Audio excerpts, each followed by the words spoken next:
Salam Rahayu para jiwa, kembali bersama saya Dr. W. Mustika dalam Renungan Rumah Semesta. Semoga bermanfaat. Selamat malam Bapak Ibu semua. Om Swastiastu. Assalamualaikum warahmatullahi wabarakatuh. Salam, nama budaya, salam sejahtera untuk kita semua. Salam Rahayu Bapak Ibu semua. Apa kabar Bapak Ibu? Mohon izin untuk feedback, suara saya sudah cukup jelas Bapak Ibu semua. Terima kasih Pak Surya Dharma. Izin ada beberapa yang hadir di sini, sudah hadir. Selamat malam Pak Nanan. Ada yang dari Pak Surya Dharma, salam sehat. Wah, kebetulan dapat notif WA ya.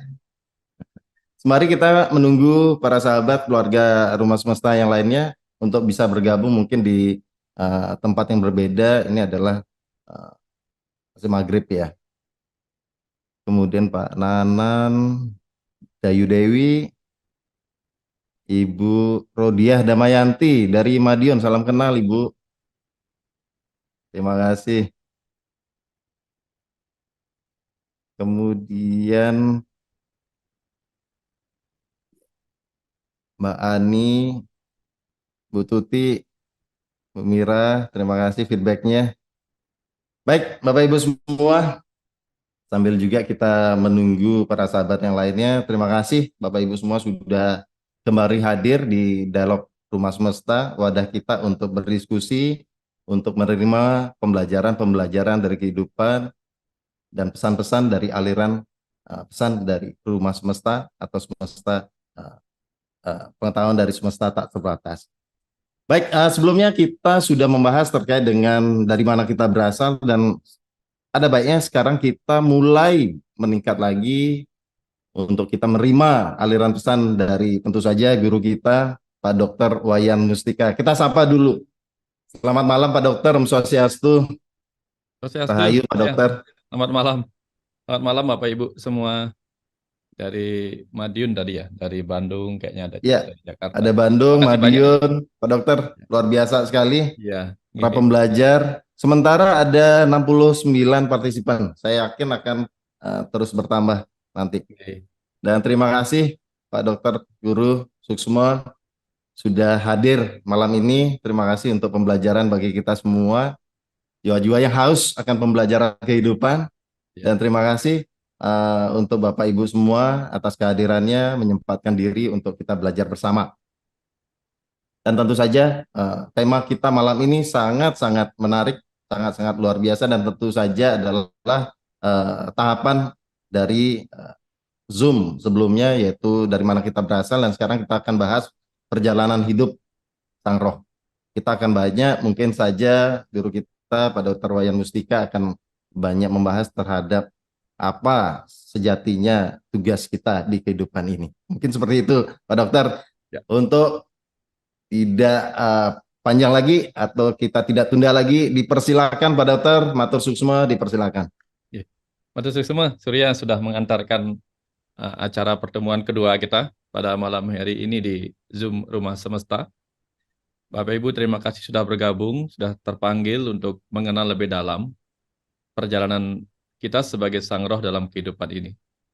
Jadi ini adalah langkah kedua kita. Setelah kita paham siapa kita, lalu dari mana kita berasal, bahwa ternyata kita adalah percikan kecerdasan semesta.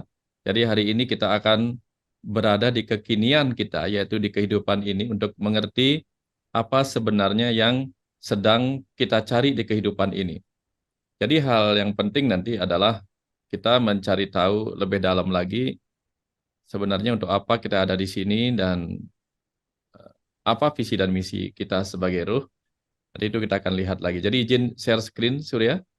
Share screen supaya nanti mempermudah nanti kita mempermudah kita mempelajari apa yang kita ingin pelajari malam ini.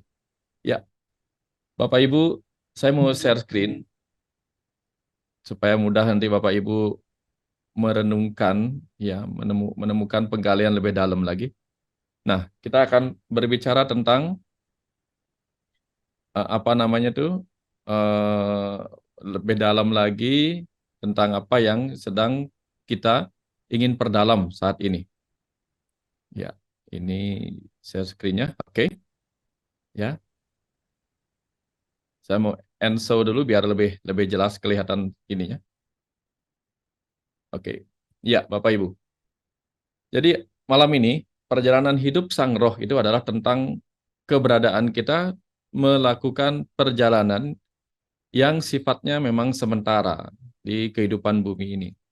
Tapi jangan sampai perjalanan hidup kita yang sangat singkat di bumi ini dalam tubuh manusia ini tidak menghasilkan apapun sebagai bekal kesadaran kita ketika kita pulang nanti, meninggalkan tubuh yang sedang kita tempati saat ini. Nah, berbicara tentang perjalanan, tentu kita harus paham dulu apa sih yang kita butuhkan ketika kita melakukan suatu perjalanan, ya. Apa yang kita butuhkan ketika kita melakukan suatu perjalanan, dan tentu saja kalau kita yang sudah terbiasa nih ya, terbiasa melakukan perjalanan dengan pesawat terbang mau ke luar negeri misalnya atau mungkin dengan kereta api, maka kita akan ditanyakan identitas kita. Nah, identitas kita. Kita ini siapa? Lalu mau kemana? Ya, tujuan kita akan ditanya. Kita mungkin menunjukkan kartu tanda pengenal kita. Nah, sekarang kita akan melihat kartu pengenal siapa sesungguhnya diri kita. Selain kemarin kita sudah paham dari mana kita berasal, sekarang kita mengenal sifat-sifat diri kita sebagai sang roh itu sendiri. Supaya dengan memahami siapa diri kita dengan sifat-sifat kita sebagai sang roh atau Atman itu, kita akan lebih mudah menyelami perjalanan kehidupan ini dengan lebih leluasa dalam meraih kesadaran kita. Jadi, pertama kita lihat dulu bahwa sesungguhnya sifat-sifat roh kita itu luar biasa, yang kadang-kadang kita lupakan, sehingga kita terlalu banyak mengeluh pada kehidupan ini. Lupa bahwa kita adalah sumber solusi di dalam itu sendiri. Kita berdoa keluar, memanggil-manggil Tuhan di luar diri kita. Sementara di dalam diri kita ada percikan Tuhan yang cukup untuk kita pakai. Seperti misalnya HP. HP tidak membutuhkan energi yang begitu besar untuk membuat dia bisa bertahan hidup atau melaksanakan tugas-tugasnya. Dia memiliki baterai yang secukupnya untuk dirinya. Hanya ketika dia merasa baterainya lelah atau dry atau menurun kapasitasnya, maka baru dicas. Nah, kebanyakan kita itu terlalu sering ngecas. Ya, bayangkan kalau kita pakai HP-nya ngecas terus-menerus. Sampai-sampai kita lupa bahwa di dalam HP kita sudah ada baterai yang bisa membuat kita mobile. Jadi ada percikan Tuhan dalam diri kita yang sebenarnya membuat kita bisa mobile kemana-mana dan selalu terhubung dengan Tuhan. Sayangnya kita ya terlalu banyak, terlalu sering mengeluh kepada Tuhan di luar. Lupa sumber dalam diri kita yang menjadi sumber solusi-solusi dalam permasalahan hidup kita. Nah, dari situ kemudian kita penting memahami sifat-sifat kesejatian kita sebagai ruh. Mari kita lihat. Salah satunya adalah ini. Saya menggunakan bahasa-bahasa yang dipakai dalam ajaran universal yang disebut sebagai Sanatana Dharma.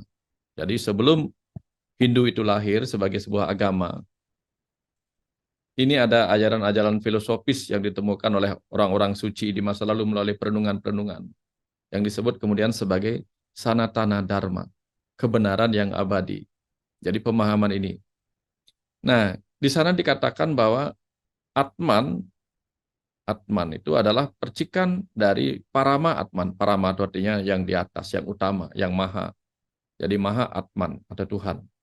Nah, jadi Atman itu sendiri adalah percikan kecerdasan semesta tak terbatas. Nah, karena dia percikan kecerdasan semesta tak terbatas, tentu kemudian kita bisa paham bahwa kita adalah percikan dari Tuhan itu sendiri. Ya. Karena itu kemudian kita memiliki sifat-sifat yang hampir sama, bukan hampir lagi, bahkan sama dengan Tuhan itu sendiri. Karena Atman itu tidak diciptakan, sebagaimana Tuhan tidak diciptakan. Atman tidak dilahirkan, walaupun dia masuk ke dalam tubuh yang bisa terlahir dalam kehidupan ini. Atman itu sendiri bukan terlahir dari Tuhan. Bahwa kemudian di dalam acara-acara kita sering menyebutkan kita sebagai anak-anak semesta, bukan berarti yang dimaksud adalah anak-anak yang lahir dari rahim semesta, bukan seperti itu maksudnya. Jadi itu hanya sebuah posisi kita sebagai percikan, sebagai benih. Ya. Dan karena Atman tidak dilahirkan, tidak diciptakan, dia juga tidak terbunuh, tidak termusnahkan. Jadi dia kekal abadi. Sehingga apapun bentuk siksaan di neraka, yang dikatakan di neraka, dilukai, dibakar, itu tidak terjadi. Karena apa? Sifat Atman itu tidak terbakar oleh api, tidak terkeringkan oleh angin, tak terlukai oleh senjata. Ya, ada di mana-mana di dalam semesta kecil tubuh kita ini. Nah, lalu bagaimana kemudian penggambaran neraka menyebabkan kita seolah-olah akan dicincang, dibakar, dicambuk, dan sebagainya. Nanti kita lihat apa yang dimaksud sebenarnya. Ini kita fokus dulu pada sifat-sifat kita sebagai percikan kecerdasan semesta. Karena kita percikan kecerdasan semesta yang sedang berdiam di dalam percikan alam semesta besar yang disebut alam semesta kecil, tubuh manusia ini, maka seharusnya ruh kita, atman kita, menjadi sumber solusi yang bisa kita koneksikan untuk mencari jawaban-jawaban yang kita butuhkan tentang masa lalu maupun tentang masa depan. Nah, karena Atman memiliki sifat seperti sifat Tuhan, inilah kemudian sering diistilahkan dengan Brahman, Atman, Aikyam. Artinya apa? Tuhan itu atau Brahman dan Atman itu sebenarnya satu. Jadi persis seperti percikan tetesan-tetesan air samudra yang sebenarnya menyatu dengan samudra itu sendiri. Ya, ketika kita ambil setetes air samudra dari samudra, sesungguhnya dia tidak kemana-mana. Dia ada di samudra itu sendiri. Karena kita ada di dalam dirinya yang maha besar. Nah, karena itu, begitu Atman mendapati tubuh makhluk hidup, Atman inilah kemudian menjadi entitas yang menjiwai makhluk hidup. Sehingga disebutlah jiwatman atau Atman yang sedang menjiwai tubuh makhluk hidup. Sehingga kemudian dia boleh disebut sebagai roh individual. Jadi roh-roh yang terpisah secara individu dengan roh yang utama, yaitu Tuhan. Nah, bayangkan kalau misalnya kita memasukkan sebuah botol kosong ke dalam lautan. Nah, air lautan itu kemudian masuk ke dalam botol. Seolah-olah air yang ada di samudra itu terpisah dengan air yang ada di dalam botol. Begitu kita keluarkan dari samudra, air laut itu bukan lagi disebut air samudra, melainkan disebut air dalam botol. Nah, Atman sama. Ketika keluar dari tubuh, dia menyatu kembali dengan Parama Atman. Ketika dia murni kembali. Ketika masuk dalam tubuh, dia disebut jiwatman atau roh individual. Nah, jadi kita sesungguhnya adalah saat ini, karena kita sudah melewati ribuan kelahiran, saat ini kita adalah roh individual yang hadir dalam tubuh manusia kita saat ini. Yang mungkin sebelum ini lahir juga dalam tubuh yang lain. Entah tubuh apa, tetapi kita adalah roh individual yang terus berpindah-pindah kendaraan. Seperti orang yang naik pesawat terbang, lalu transit pesawat untuk melanjutkan penerbangan lain ke daerah-daerah yang lainnya. Nah, sejak menempati tubuh makhluk hidup, ya, pertama kali menempati tubuh makhluk hidup, disitulah percikan Tuhan yang disebut Atman, yang awalnya murni itu, kemudian mulai diwarnai oleh sifat-sifat energi, ingatan-ingatan, atau juga pengaruh-pengaruh maya dari tubuh yang ditempatinya. Inilah yang kemudian disebut sebagai pengaruh panca maya kosa. Jadi begitu keluar dari tubuh, maka Atman kita yang awalnya murni itu kemudian membawa sisa-sisanya. Sisa-sisa cara kita menggunakan energi, menggunakan pikiran, ingatan, dan pengetahuan-pengetahuan atau yang lainnya, kebahagiaan-kebahagiaan yang disebut pancamaya kosa tadi. Nah, inilah kemudian yang perlu kita hilangkan kemelekatan kita terhadap pancamaya kosa atau lapisan-lapisan maya yang menyelimuti kemurnian diri kita sebagai Atman, agar kita layak menyatu kembali dengan para Atman atau Tuhan itu sendiri. Nah, prosesnya itu panjang. Itulah sebabnya salah satu proses itu kita sekarang ini ada di dalam samudra kehidupan untuk melakukan perjalanan-perjalanan dengan visi dan misi yang harus kita tuntaskan sesungguhnya. Kalau kita ingat. Nah, hari ini, malam ini kita akan mengingat kembali visi dan misi itu. Kalau kita membayangkan diri kita sebagai benih dari Tuhan atau benih dari kecerdasan itu, maka kita bisa membayangkan diri kita sebagai sebuah gambaran benih pohon. Benih pohon. Ya, ini kita lihat ada benih pohon di sini yang tumbuh dari biji, lalu mulai bertumbuh batang, ya, mulai mekar daunnya, mungkin kelak bunga, dan terus dari satu batang menjadi bercabang-cabang, ranting, dan seterusnya. Berbicara tentang benih, kalau kita lihat benih pohon itu materialnya berasal dari bumi. Sehingga karena materialnya berasal dari bumi, maka dia pun akan memperbesar material tubuhnya dengan mengambil materi-materi yang sama yang berasal dari bumi. Nah, ini poin di sini. Perhatikan sekali kata-katanya. Benih pohon, karena materialnya dari bumi, maka dia akan bertumbuh besar, mengambil materi-materi juga dari bumi. Sementara benih kecerdasan semesta yang ada di dalam pohon itu akan bertumbuh bersama permainan kecerdasan di alam semesta. Apakah pohon mempunyai kecerdasan? Ya, dulu waktu saya kecil saya diajarkan bahwa tumbuh-tumbuhan hanya mempunyai tenaga yang disebut bayu. Dia tidak mempunyai suara atau sabda, apalagi idep atau pemikiran. Sayangnya, belakangan penelitian lebih jauh telah menunjukkan bahwa ternyata pohon-pohon itu memiliki kecerdasan. Inilah sebabnya orang-orang cerdas masa lalu, para pertapa, bisa berkomunikasi dengan kecerdasan yang ada pada pohon.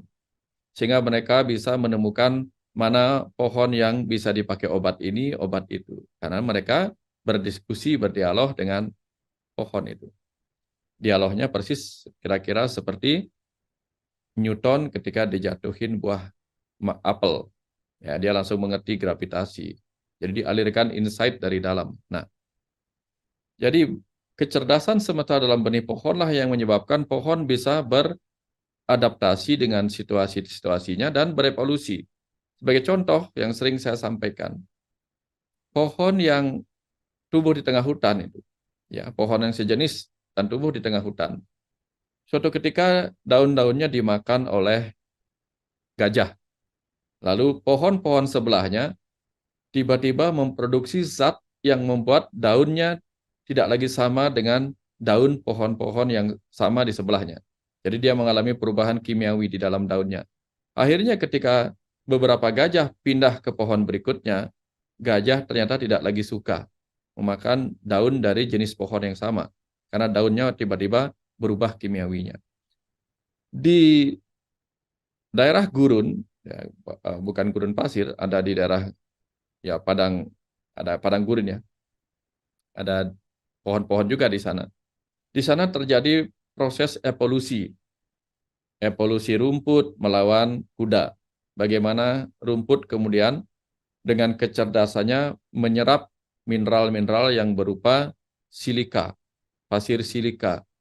Karena apa? Karena begitu banyaknya populasi kuda, rumput mulai habis. Generasi rumput belum sempat hidup, sudah dimakan lagi sama kuda.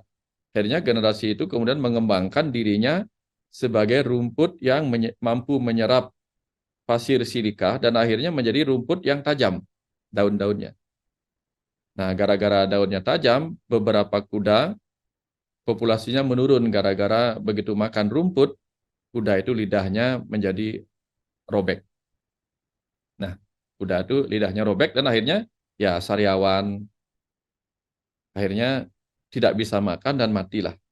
Tapi kemudian kuda juga melakukan proses evolusi. Akhirnya dia mengembangkan lidah-lidah pada anaknya yang lebih kuat menghadapi daun-daun dari rerumputan yang tajam itu. Hal yang sama terjadi pada pohon-pohon tinggi yang bersaing dengan jerapah. Agar daunnya tidak dimakan sama jerapah, walaupun mereka sudah berevolusi dengan meninggikan tumbuhannya, jerapah lebih tinggi lagi. Jadi dengan cara yang cerdas, daun-daun itu kemudian dilindungi oleh duri-duri pada pohon itu. Sehingga duri-duri daun itu lebih tinggi daripada daun-daunnya. Tapi kemudian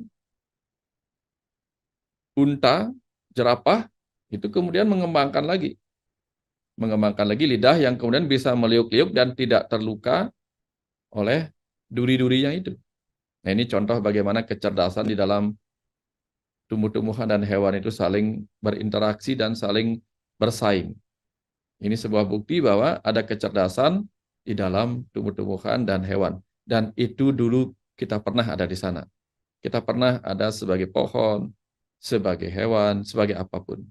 Sampai kita tiba hari ini sebagai ruh dalam tubuh manusia.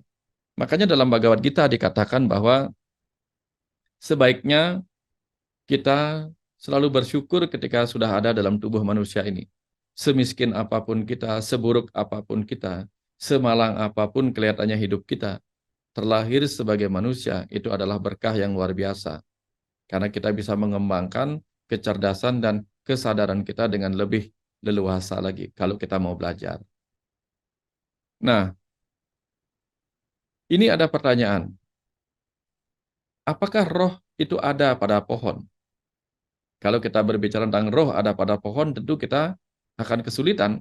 Karena selama ini penggambaran kita tentang roh adalah, ya seperti ketika kita orang melihat makhluk halus, melihat kuntilanak, atau melihat roh-roh gentayangan, dan sebagainya. Sehingga kita bingung, lalu roh pohon bagaimana? Ini yang membuat kita bingung. Tapi begitu kita mendefinisikannya sebagai kecerdasan semesta, tentu dengan mudah kita paham bahwa di dalam setiap pohon itu ada kecerdasan semesta. Makanya ketika pohon itu dibagi, ya dipotong-potong, disetek, kemudian disambung dan sebagainya, ya itu dengan mudah kita akan mengerti bahwa dahan yang dipotong itu kok bisa hidup karena ada kecerdasan semesta atau sang hidup yang tetap ada di dalam batang pohon yang dipotong dari induknya. Ya.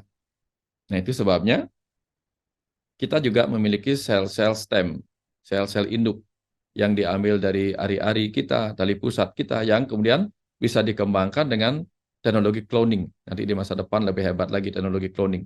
Sehingga ketika kita membutuhkan organ-organ lain, itu bisa diambil dari bagian sel-sel induk kita atau stem cell kita, dikembangkan, sehingga kita bisa mendapatkan tubuh yang baru, yang lebih segar, organ-organnya untuk kita pakai. Ini pengembangan kecerdasan yang ada pada sel-sel tubuh kita. Nah, sel-sel pohon itu juga mengandung kecerdasan. Ketika dipotong, dia akan tetap bisa seperti induknya. Atau dia akan mengalami perubahan kecerdasannya sesuai dengan tempat di mana dia dirawat dan dipelihara. Ini contohnya. Tapi kalau kita berpikir roh adalah sebuah entitas yang seperti bayangan kita sebelum-sebelumnya. Kalau roh singa itu wajahnya seperti singa atau bentuknya seperti singa. Susah kita memikirkan bagaimana roh pohon kalau dipotong-potong seperti itu. Nah, dengan kecerdasan semesta kita akan lebih paham atau paham lebih mudah seperti apa sang hidup itu terbagi-bagi. Nah, ini perjalanan benih kita. Mirip-mirip seperti ini. Tujuannya saya bercerita tadi supaya kita paham bahwa dulu kita pernah melewati semua. Lalu ketika kita ada di dalam tubuh manusia ini, apa visi dan misi kita sebagai sang ruh di dalam tubuh ini? Setiap benih sesungguhnya memiliki tujuan untuk bertumbuh agar dia bisa menjadi serupa dengan induknya. Pohon beringin, benihnya tidak akan menjadi pohon kelapa. Pohon kelapa, benihnya tidak akan bisa menjadi pohon timun. Dia akan tumbuh menjadi sesuai induknya. Hal yang sama terjadi dengan benih kecerdasan semesta atau Atman. dia juga akan bertumbuh menjadi serupa induknya, yaitu kecerdasan semesta tak terbatas. Hanya lagu yang menyebabkan pohon semangka berdaun sirih. Nah, itu hanya lagu yang menyebabkan itu ada. Tapi dari sudut kecerdasan semesta, benih yang sama akan mencapai induknya. Sebagai Atman, kita semua bertumbuh untuk mencapai Parama Atman atau kecerdasan semesta tak terbatas. Inilah visi dan tujuan kita. Jadi visi setiap roh, termasuk diri kita di dalam tubuh manusia saat ini, adalah untuk kelak kembali menjadi seperti induk kita, yaitu Parama Atman, dari mana kita berasal. Dan misi kita, misi itu adalah sesuatu yang kita lakukan untuk mencapai apa yang kita lihat atau apa yang menjadi visi kita sebagai Atman, yaitu dengan cara bertumbuh matang dalam kesadaran. Itulah misi kita. Dan juga bertumbuh matang dalam kecerdasan semesta dengan cara menyerap nutrisi-nutrisi kecerdasan dan kesadaran yang kita temui selama perjalanan kita di kehidupan bumi ini. Melalui cerita-cerita kehidupan. Nah, pertanyaannya, kenapa Tuhan menciptakan peran-peran di kehidupan ini? Sehingga dengan peran-peran itu terciptalah cerita-cerita kehidupan. Karena cara semesta memberikan pengetahuan pelajaran-pelajaran kepada benihnya ialah dengan cerita.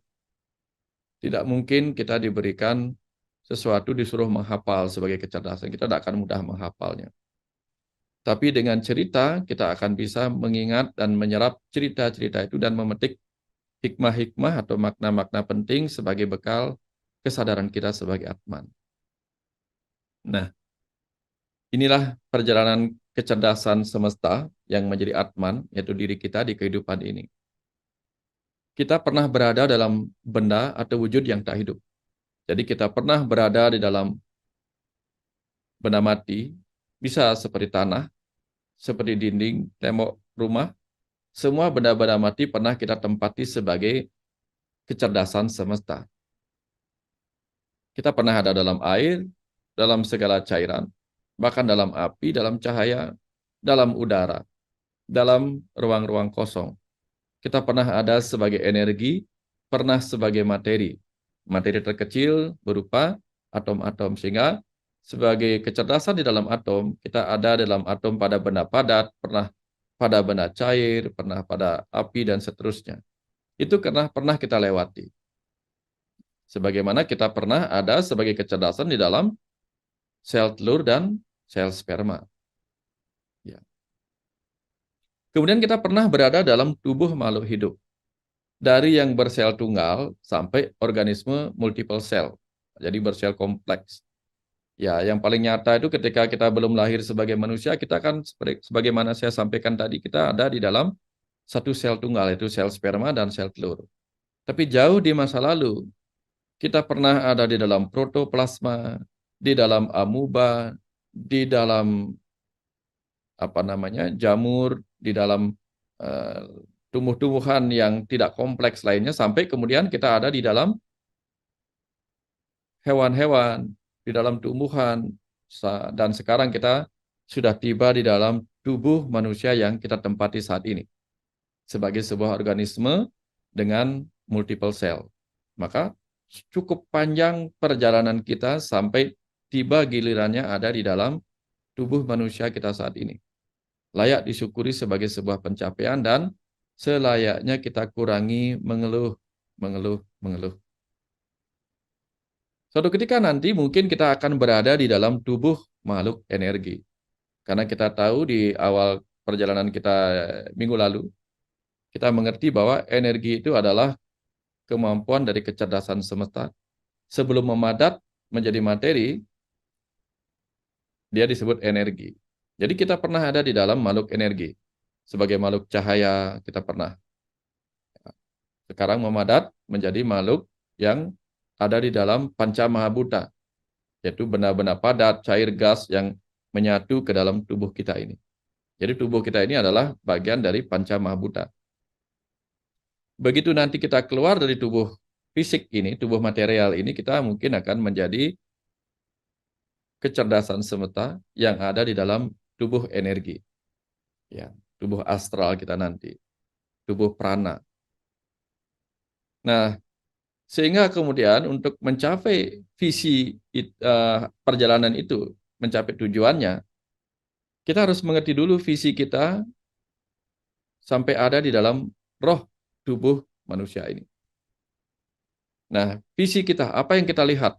Sebelum kita lahir, kita sudah melihat, saya akan memilih tubuh ini, atau dipilihkan tubuh ini, bertemu dengan orang ini, berkeluarga dengan ini, bersahabat dengan ini, bahkan bermusuhan dengan ini. Itu sudah kita lihat. Itu sudah menjadi vision kita ketika kita belum masuk ke dalam kehidupan duniawi ini.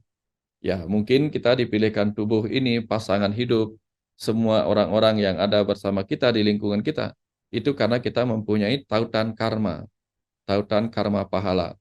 Sehingga di alam kehidupan ini yang kita ingin temukan, ingin rasakan, ingin capai adalah kita terbebas dari segala utang pelajaran karma kita. Ya, utang pelajaran karma kita. Kita juga ingin mengalami bebas dari utang pengalaman rasa karma kita. Sehingga kita bisa menerima segala rasa suka duka sebagai bagian dari diri semesta kita sendiri. Nah, ini fungsi kita yang kita lihat di kehidupan ini. Ini dalam kehidupan duniawi. Nah, bagaimana dalam kehidupan rohani setelah kita melewati kembali kehidupan duniawi ini? Apa yang kita lihat? Kita melihat cita-cita kita, yaitu bahwa di alam kehidupan rohani kita pulang nanti sudah mencapai kesadaran semesta kita. Tidak lagi terjebak dalam kesadaran yang terbatas, kesadaran sempit. Bahkan yang kita lihat adalah kita sebagai Atman kembali mampu manunggal dengan kesadaran semesta. Inilah visi yang dulu kita lihat dan kita cita-citakan sebagai percikan roh individual yang sudah berkali-kali melewati kehidupan, untuk akhirnya kita bisa bebas selama kehidupan duniawi dan juga bebas dalam kehidupan rohani dan bisa mencapai kesadaran semesta dan menunggal dengan kesadaran semesta itu sendiri. Nah, untuk mencapai visi tentu kita membutuhkan misi. Apa misi kita di kehidupan ini yang harus kita lakukan, tuntaskan agar semua visi-visi tadi itu tercapai. Nah, untuk kehidupan jasmani, apa yang kemudian kita lakukan di kehidupan duniawi dengan tubuh manusia saat ini? Ya, beruntung kita memiliki tangan yang luar biasa. Tangan kita ini luar biasa hebatnya. Mampu seperti belalai gajah. Ya. Kalau belalai gajah itu kan bisa mengangkat benda yang berat, bisa mengisap debu juga. Tangan kita sama. Tangan kita bisa mengambil debu, bisa mengambil pasir, bisa mengambil batu, bisa mengambil yang lebih berat dari itu. Dari yang paling halus sampai yang paling kasar bisa dilakukan oleh tangan kita, luar biasa. Kalau kita menutup mata, tangan kita bisa memberi kita informasi apa yang kita pegang, apa yang kita sentuh. Itu hebatnya. Luar biasa tubuh kita yang harus kita syukuri saat ini. Dan pulsa inilah kita gunakan untuk apa? Apalagi dengan otak yang ada sebagai sumber pemikiran kita dan sumber perasaan kita. Kita gunakan tubuh jasmani ini untuk apa? Menyelesaikan utang pelajaran karma kita. Utang apa yang kita belum mengerti? Ini sama dengan pelajaran sekolah. Dulu mungkin kita tidak bisa membaca pelajaran yang diberikan kepada kita. Semakin lama kita belajar, semakin mampu kita membaca pelajaran-pelajaran yang diberikan kepada kita. Mungkin kita tidak tahu berapa 1 ditambah 1, 2 ditambah 2, atau bahkan perkalian-perkalian.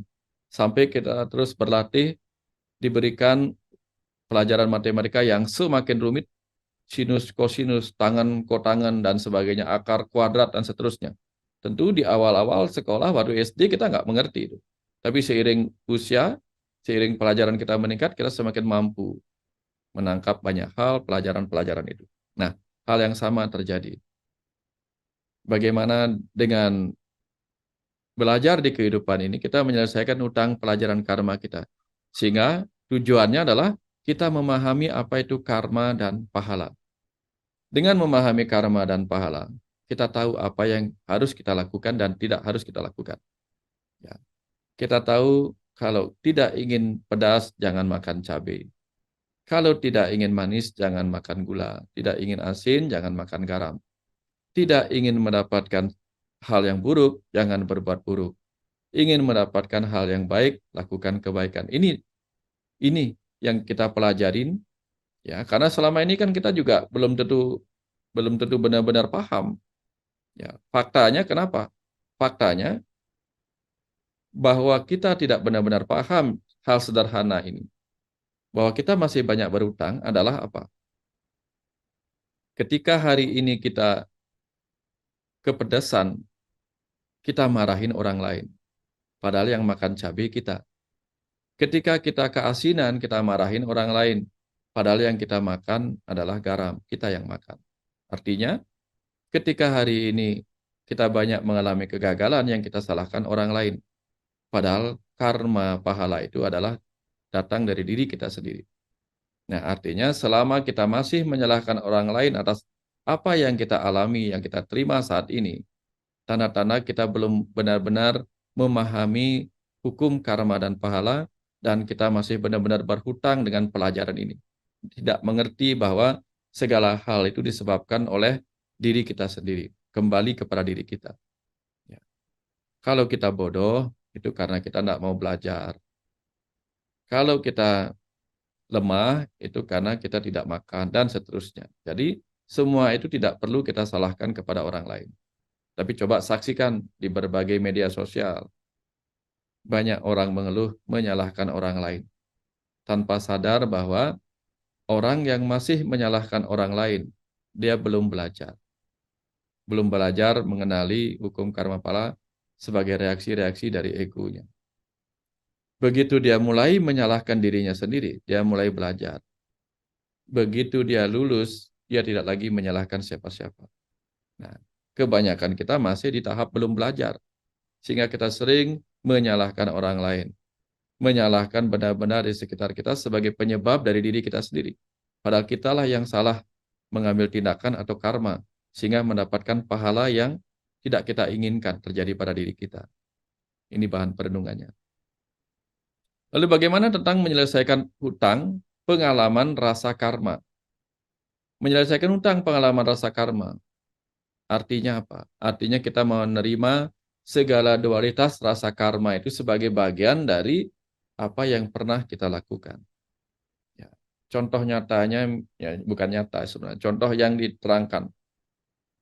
Resi Bisma menerima dirinya dipanah oleh Sri Kandi.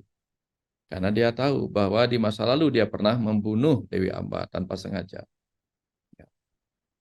Sri Krishna mengizinkan dirinya terpanah oleh seorang pemburu yang bernama Kijara. Pada saat Sri Krishna sedang meditasi.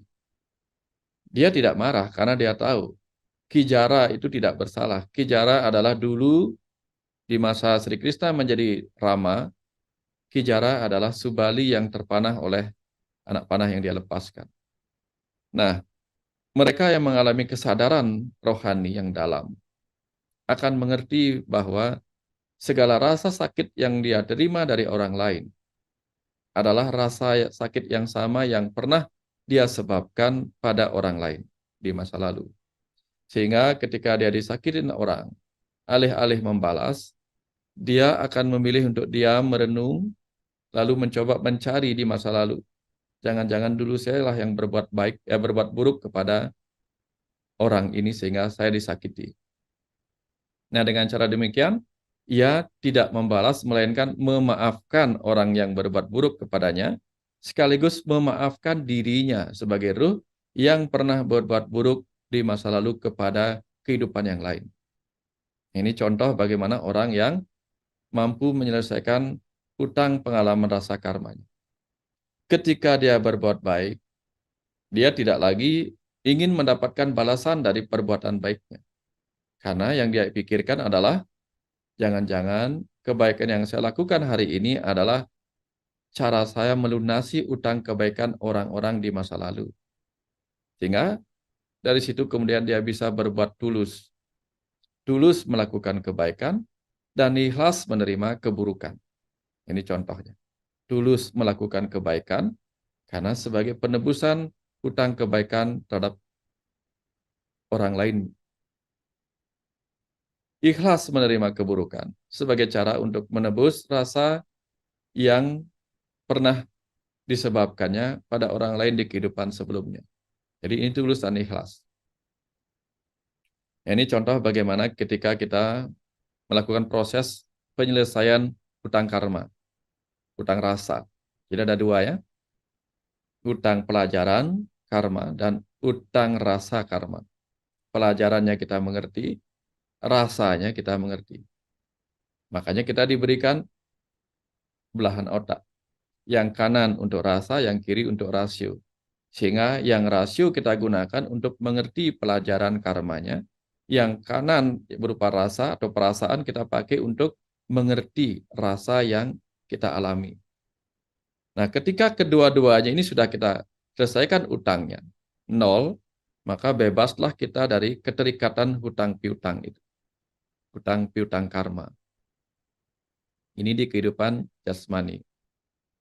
Nah, selain kita menyelesaikan hutang-hutang itu, kita juga perlu menyelesaikan tugas kehidupan kita dalam tubuh makhluk hidup saat ini. Ya. Kita perlu menyelesaikan tugas kehidupan kita dalam tubuh makhluk hidup saat ini. Apa tugas kita? Ada banyak. Kalau kita seorang ibu, maka tugas kehidupan kita adalah seorang ibu. Seorang pekerja, seorang warga negara, seorang umat, dan seterusnya. Itu banyak sekali tugas-tugas kita. Jadi tidak ada satu tugas dalam satu kehidupan. Kita banyak memiliki tugas. Di satu sisi kita adalah seorang anak bagi orang tua yang masih hidup, sekaligus mungkin kita adalah orang tua bagi anak-anak kita yang sudah punya anak. Kita sekaligus teman bagi sahabat-sahabat kita. Kita sekaligus karyawan ketika kita bekerja. Maka itulah yang kita tuntaskan. Kita laksanakan dengan sebaik-baiknya dalam konsep yang sama, yaitu ketulusan, kesabaran, kepasrahan, dan keikhlasan dalam menerima semua itu. Itulah yang disebut dengan niskama karma. Nis itu artinya tidak, kama itu artinya nafsu, ambisi, dan karma itu tindakan. Jadi kita melakukan tugas dan tindakan kehidupan kita tanpa dibebani oleh keinginan-keinginan akan pamrih. Supaya kita nanti gampang terbebas. Karena kalau kita terlalu pamrih, terlalu memikirkan hasil, seringkali kemudian kita akan terjebak oleh kekecewaan. Terjebak oleh kekecewaan menyebabkan perasaan kita tersakiti. Akhirnya tersakiti membuat ego kita bereaksi. Entah membalas orang yang menyakiti kita atau menjauh dari orang yang menyakiti kita. Akibatnya kemudian kita tidak menuntaskan hutang pelajaran dan pengalaman rasa karma kita.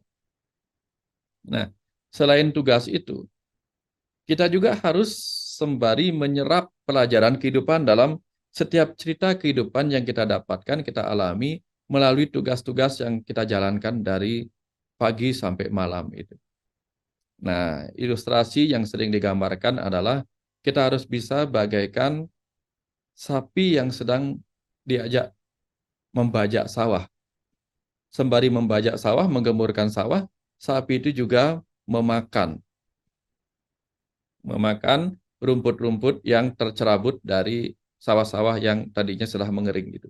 Nah, artinya selama kita melaksanakan tugas kehidupan, kita juga mengamati dan menyerap pelajaran-pelajaran kehidupan itu untuk mendapatkan makna-makna yang kita akan penting jadikan bekal yang menumbuhkan kesadaran dan kematangan kita sebagai ruh dalam kehidupan ini.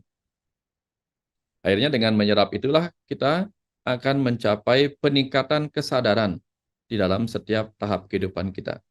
Jadi apapun yang sedang kita hadapi, kita menyadarinya. Menyadari itu sebagai bagian dari pembalasan atau pembayaran utang karma, menyadarinya sebagai bagian dari hal yang harus kita lewati. Inilah tujuan kita menjalani kehidupan ini dengan penuh kesadaran dalam setiap tahap kehidupan kita. Nah, untuk menuntaskan misi itu sudah selesai di kehidupan duniawi. Lalu untuk menuntaskan misi kita sebagai ruh dalam kehidupan rohani, apa yang kita lakukan? Karena ruh kita akan selalu berpindah dari tubuh yang satu ke tubuh yang lain. Maka di setiap tubuh yang pernah kita lewati, ya, yang dulu mungkin sudah kita lewati tanpa mempelajarinya, hari ini kita akan melewati tubuh kita saat ini dengan mempelajarinya. Inilah saatnya kita mulai mengerti bahwa betapa penting demi kehidupan rohani kita berlatih menggunakan tubuh fisik kita yang disebut sebagai anamaya kosa. Kenapa tubuh fisik disebut anamaya kosa? Karena dia dibentuk oleh makanan. Semua ini maya. Kelak tubuh kita ini akan hancur kembali menjadi bumi, tanah, air, udara yang dulunya menyatu menjadi makanan yang kita makan dan membentuk tubuh fisik ini. Ya, setelah mendapatkan tubuh fisik, apa yang kita gunakan? Ini pertanyaannya nanti kita renungkan sendiri di rumah masing-masing. Apakah tubuh fisik lebih banyak kita gunakan untuk menyakiti orang, menyakiti diri sendiri, tidak melakukan apa-apa, atau kita gunakan dengan sebaik-baiknya demi perjalanan visi dan misi kita di kehidupan bumi ini sebagai roh dalam tubuh manusia. Kalau orang sudah melakukan itu, beruntung. Beruntung sekali nanti lahirnya dalam tubuh yang jauh lebih bagus lagi.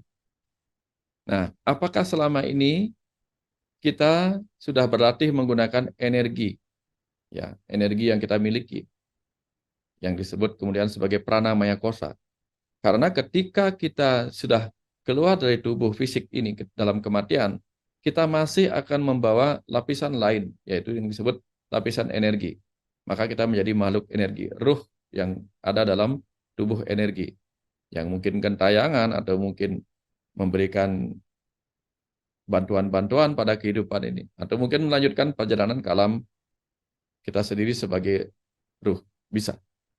Nah, pertanyaannya, dalam kehidupan rohani selama di bumi ini, apakah kita menggunakan energi kita untuk banyak marah, banyak bersedih, banyak khawatir, banyak cemas, atau kita gunakan energi kita untuk banyak bergerak, menciptakan hal-hal yang bermanfaat bagi kehidupan, ya, banyak memberi semangat hidup, banyak memberi pelajaran kepada diri kita dan kehidupan ini. Itu tergantung kepada kita masing-masing. Kembali ke cerita karma pahala, apapun yang kita gunakan dengan tubuh ini akan memberikan efek kepada tubuh kita, pahalanya pada tubuh kita. Apapun karma yang kita lakukan dengan energi kita, efeknya juga pada energi kita. Apalagi kalau kita belum berlatih menggunakan pikiran dan perasaan kita yang disebut sebagai manomaya kosa. Ya. Kalau salah menggunakan pikiran kita dan perasaan kita, maka pahalanya juga akan terpendam sebagai manomaya kosa yang buruk, lapisan-lapisan pikiran dan perasaan buruk yang akan dibawa oleh sang ruh itu sendiri, diri kita sebagai ruh nanti. Jadi kita perlu berlatih menggunakan pikiran dan perasaan kita ini.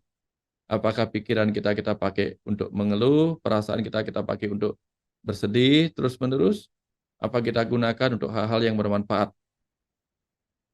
Nah, lalu apakah tubuh yang kita tempati saat ini, pikiran yang kita miliki ini, kita pakai untuk belajar dan menyerap pengetahuan yang benar, yaitu pengetahuan kebenaran yang membuat kita memiliki kebijaksanaan.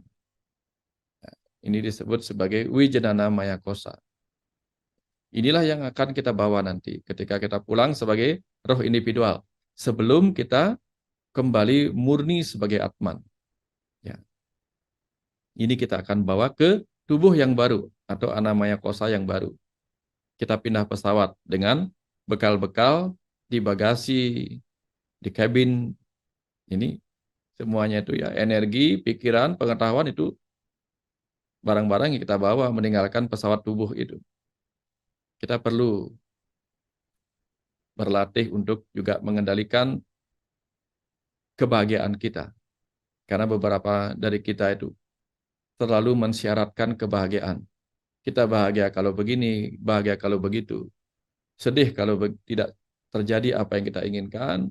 Kecewa kalau tidak terjadi apa yang kita inginkan. Sehingga kita tidak menjadi pengendali atas kebahagiaan kita. Melainkan hal-hal di luar diri itulah yang menjadi pengendali atas kebahagiaan kita. nggak dapat yang diinginkan, marah, kecewa, sedih. Akhirnya kita terjebak oleh itu. Ini menjadi andana maya kosa kita. Nah, di kehidupan rohani inilah misi kita menyelesaikan tugas-tugas kita berlatih menggunakan panca maya kosa ini. Kalau sini sudah beres semuanya, sudah pure, sudah murni semua, maka seluruh lapisan-lapisan maya ini pelan-pelan akan menjadi kotoran-kotoran yang terkelupas. Dan kita menjadi seperti serupa bawang yang dikupas. Satu demi satu kulitnya terkelupas, dari yang paling kotor sampai yang paling jernih, sampai yang paling bening, dan akhirnya yang tersisa kekosongan yang berisi air mata, kebahagiaan. Nah, untuk melewati semua itu, melewati tugas kita menyelesaikan visi dan misi kita di kehidupan ini, kita kemudian ditawarkan 4 tahapan dalam kehidupan ini untuk kita tuntaskan juga. Ini ya 4 tahapan, hanya menggunakan istilah dalam ajaran Sanatana Dharma. Yang pertama Brahmacharya, Brahmachari. Brahmachari itu saya diajarkan bahwa itu berasal dari kata Brahma dan Acharya. Brahma itu artinya pencipta, Acharya itu guru. Sehingga di masa Brahmacharya kita belajar berguru kepada Sang Pencipta. Sehingga dengan melihat segala ciptaan ini, kita akhirnya paham bahwa seluruh ciptaan ini mempunyai sebuah hakikat, yaitu bahwa segala ciptaan itu mengandung dualitas. Ya, semua ciptaan yang material ini mengandung dualitas. Sebagaimana pernah kita lihat sebelumnya, atom itu mengandung elektron dan proton. Di elektron sendiri yang bermuatan negatif itu ada positron, yaitu positif elektron. Di proton sendiri yang bersifat positif itu juga ada negatifnya. Jadi setiap hal memiliki dualitas. Atau bahasa sederhananya ada tesa dan ada antitesa. Setiap orang mempunyai baik dan buruk. Jadi ketika kita membenci keburukan kita dan hanya mencintai kebaikan diri kita, itu kita artinya belum paham bahwa kita dan semua orang di kehidupan ini mempunyai sisi baik dan buruk yang harus kita kendalikan, kita jaga dalam keseimbangan. Ya, kadang-kadang kita karena salah diajarkan dari dulu, kita kemudian mencoba mencari sesuatu yang sempurna. Sementara kita diajarkan juga bahwa tidak ada yang sempurna di dunia ini. Sudah tahu tidak ada yang sempurna di dunia ini, bahwa semuanya ada baik dan buruk, tapi kita mengeluh terhadap kesempurnaan, terhadap ketidaksempurnaan itu sendiri. Sudah tahu bahwa adanya baik dan buruk pada setiap hal itu, menandakan itu tidak sempurna, harusnya kita terima. Tidak usah mengeluh karena memang tidak sempurna. Atau sebaliknya, kalau baik dan buruk yang menyatu dalam setiap hal itu kita sebut kesempurnaan, maka segala sesuatunya sudah sempurna apa adanya. Lagi-lagi kita tidak punya kesempatan untuk mengeluh, karena semua sudah sempurna apa adanya dengan segala dualitasnya. Tugas kita adalah mencapai rasa sempurna itu sendiri. Yang disebut rasa sempurna adalah rasa sama purna. Sama artinya sama, purna artinya akhir. Sehingga pada akhirnya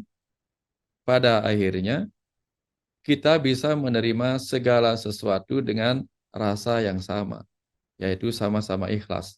Itulah tujuan kita memahami bahwa segala sesuatu ini sudah sempurna dengan segala dualitas yang ada di dalamnya. Itu di masa Brahmacharya. Begitu kita menyadari bahwa segala sesuatunya adalah dualitas, maka kita mencoba memasuki masa berikutnya, tugas berikutnya, yaitu tugas untuk berlatih menjadi ayah ibu semesta itu sendiri. Ayah ibu semesta melalui proses berumah tangga. Ya, Grahasta Asrama, berumah tangga, di mana kita belajar untuk menyatukan segala dualitas duniawi. termasuk dualitas yang ada pada alam semesta kecil wanita dan alam semesta kecil laki-laki yang menjadi suami dan wanita yang menjadi istri. Sehingga dibutuhkanlah pernikahan 4 kali. Pernikahan pertama menikahkan tubuh kita dengan pasangan kita. Pernikahan kedua menikahkan pikiran dan perasaan kita dengan pasangan kita, sehingga menghasilkan kesepahaman. Pernikahan ketiga menikahkan jiwa kita yang maskulin dengan jiwa pasangan kita yang feminim, sehingga masing-masing orang akan seimbang dalam sisi maskulin dan feminim dalam dirinya. Ketika itu sudah terjadi penyatuan itu, penyatuan Ardhanara atau laki-laki dan Iswari atau wanita, dia akan menjadi rasa Ardhanara Iswari atau Tuhan itu sendiri. Ayah Ibu Semesta. Sebagaimana Rama dan Sinta. Rama itu artinya jiwa, Sinta itu siti, siti tubuh. Sehingga menyatulah sifat maskulin feminim dalam tubuh dan jiwa. Manunggaling Kaulo Gusti melalui proses berumah tangga. Supaya kita mengerti dalam rumah tangga bagaimana rasanya menghasilkan semesta-semesta kecil yang baru. Sebagaimana kecerdasan semesta tak terbatas menghasilkan benih-benih kecerdasan berikutnya.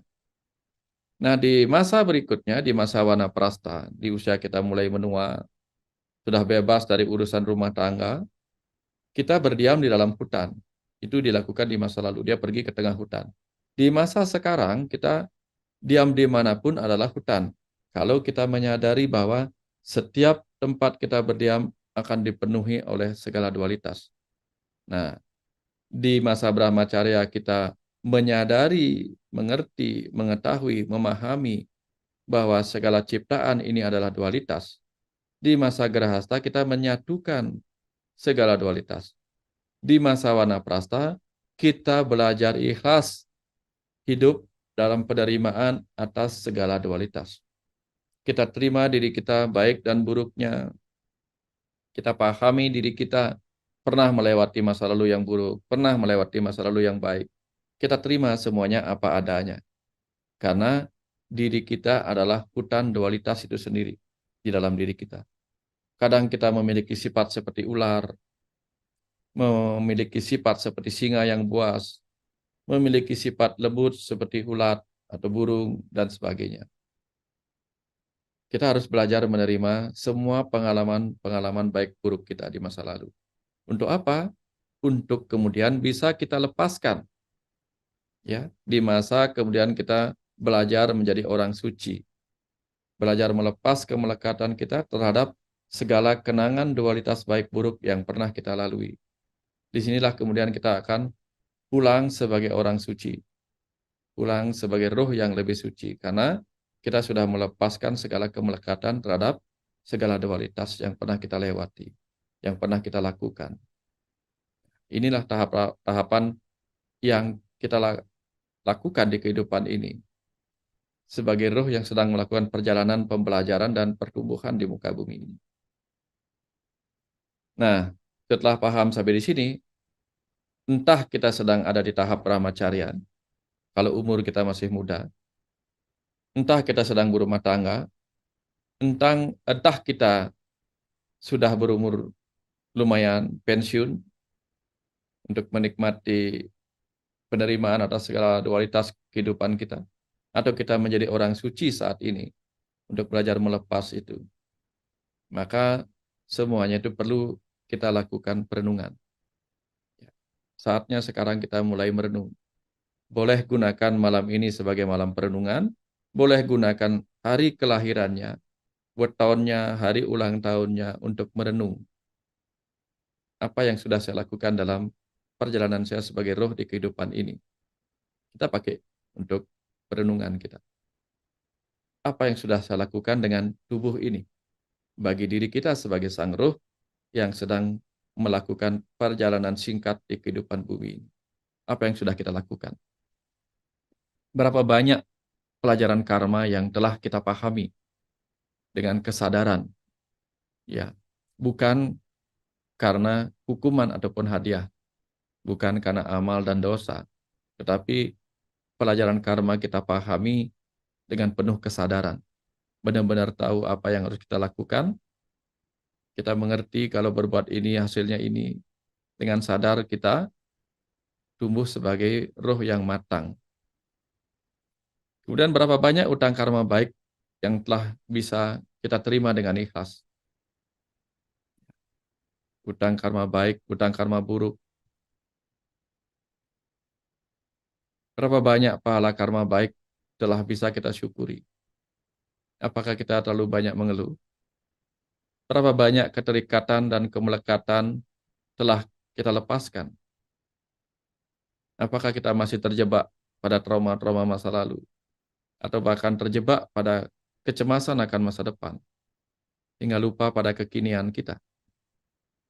Berapa banyak kesadaran yang telah kita capai, kita rasakan dalam kehidupan ini? Ini bisa kita jadikan poin-poin perenungan, sehingga kita mulai sadar bahwa ada banyak hal yang harus kita evaluasi dalam perjalanan hidup kita. Sehingga jangan sampai kemudian kita gagal melintasi perjalanan hidup ini yang sudah diberkahkan dalam tubuh manusia ini. Sehingga perjalanan ini malah menjadi perjalanan yang sia-sia. Renungkan kembali berapa banyak pemahaman yang telah kita dapatkan tentang kesemestaan. Berapa banyak pemahaman bahwa diri kita adalah percikan kecerdasan semesta yang seharusnya menjadi sumber solusi, bukan sumber masalah. Ini yang perlu kita renungkan. Sehingga nanti apapun masalah kehidupan yang kita alami, kita akan lebih memilih untuk terkonek ke dalam diri kita. Entah melalui meditasi, entah melalui perenungan, entah melalui self-talk, bercakap-cakap dengan hati nurani kita. Sehingga kita bisa menemukan jawaban atas hal-hal yang ingin kita selesaikan di kehidupan ini. Nah, inilah bahan-bahan perenungannya. Bapak Ibu, itu yang bisa saya sampaikan pada materi awal ini. Nanti kita akan perdalam lewat diskusi. Ya, mudah-mudahan ini cukup membuka, karena kita tidak punya waktu banyak, maka hanya sedikit yang bisa yang bagikan. Nanti kita akan lebih perdalam lebih panjang lagi. Mungkin kita akan perdalam lebih khusus lagi tentang karma dan sebagainya. Kasus per kasus kita bisa bahas nanti. Itu saya stop dulu share screen-nya. Kita akan lanjut ke dalam diskusi. Mudah-mudahan nanti kita bisa mengetahui lebih dalam lagi apa yang kita butuhkan dalam kehidupan ini. Silakan Surya untuk Baik, Suksma Guru luar biasa, sangat detail sekali pemaparan. Ya.